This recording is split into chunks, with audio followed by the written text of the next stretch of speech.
Well বন্ধুরা, আগের বছর যদি 600 কোটিতে তৈরি আদিপুরুষ সিনেমা ভালো লেগে না থাকে, তবে এই বছর রিলিজ হয়েছে হনুমান। প্রশান্ত ভার্মার নির্দেশনে তৈরি এই সিনেমা ভারতের সুপারহিরোর এক নতুন অধ্যায়কে সামনে নিয়ে আসছে। প্রশান্ত ভার্মা ভারতীয় মাইথোলজির উপর নির্ভর করে বর্তমানের পরিস্থিতির প্রেক্ষিতে এক দুর্দান্ত সিনেমা তৈরি করেছে। সিনেমার শুরু থেকে আপনাকে এক আলাদা জগতে নিয়ে যাবে। সিনেমার সব থেকে বড় প্লাস পয়েন্ট হচ্ছে বজরংবলী হনুমান, যার শক্তি এখানে পাবে। আর দ্বিতীয়, এর দুর্দান্ত ভিএফএক্স, যা নিয়ে কোনো কথা হবে না। 600 কোটি আদিপুরুষের থেকে কয়েক গুণ ভালো 25 কোটিতে বানানো এই হনুমান সিনেমা, যার VFX, visual effects, background score, cinematography সব দিক থেকেই সেরা। সিনেমার প্রথমেই ভিলেনের সম্বন্ধে দেখানো হবে, যে সুপারহিরো হতে চাই ছোটবেলা থেকেই, যার চক্করে সে নিজের বাবা মাকেই মেরে ফেলছে। অন্যদিকে অঞ্জনাদি নামে এক গ্রাম আছে, যেখানে হনুমন্ত থাকে তার দিদিকে নিয়ে, এবং ছোটবেলা থেকে এক মেয়ে মীনাক্ষীকে সে ভালোবাসে।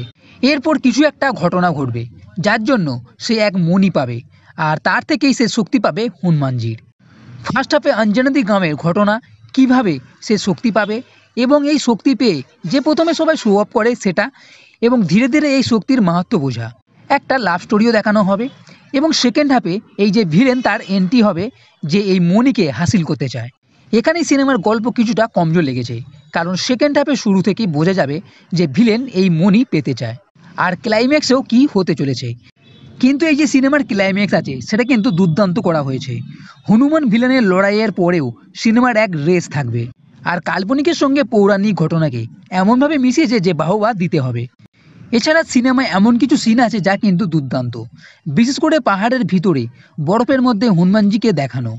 আর মণি থেকে সুপার পাওয়ার পাওয়ার পর গাজব কা কুছ কারনামা, ভিলেনকে মারার পর এই ক্লাইম্যাক্সের সিন থেকে, মানে 6 থেকে 7 মিনিটের একটা সিন আছে, যা আপনি ভাবতেও পারবেন না।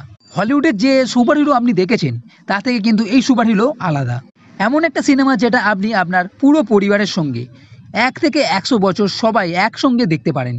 সিনেমা শেষে এক হিন্টও দেওয়া হয়েছে এর সেকেন্ড পার্ট নিয়ে, যার নাম জয় হনুমান, ও 2025-এ মানে পরের বছরে আসতে চলেছে।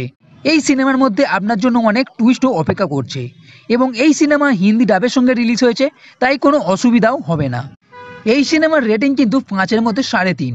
সেটা শুধু আমিই বলছি না, এই সিনেমার যারা রেটিং দিয়েছে তাদের সবার কাছ থেকেই একই জিনিস শুনতে পাবেন। ভারতের এক নতুন সুপারহিরো সিনেমা, না কথাটা কিছুটা কারেক্ট করে বলবো, ভারত তথা পুরো পৃথিবীর প্রথম সুপারহিরো সিনেমা, যা নিশ্চয়ই আপনার ভালো লাগবে। তাই দেরি না করে আপনি এই সিনেমাটা দেখে নিতে পারেন। আর এই ভিডিওটি যদি ভালো লেগে থাকে তাহলে থ্যাঙ্কস করুন, লাইক করুন, শেয়ার করুন, আর এই চ্যানেলটি সাবস্ক্রাইব করতে কখনোই ভুলবে না। এই ভিডিও দেখার জন্য ধন্যবাদ।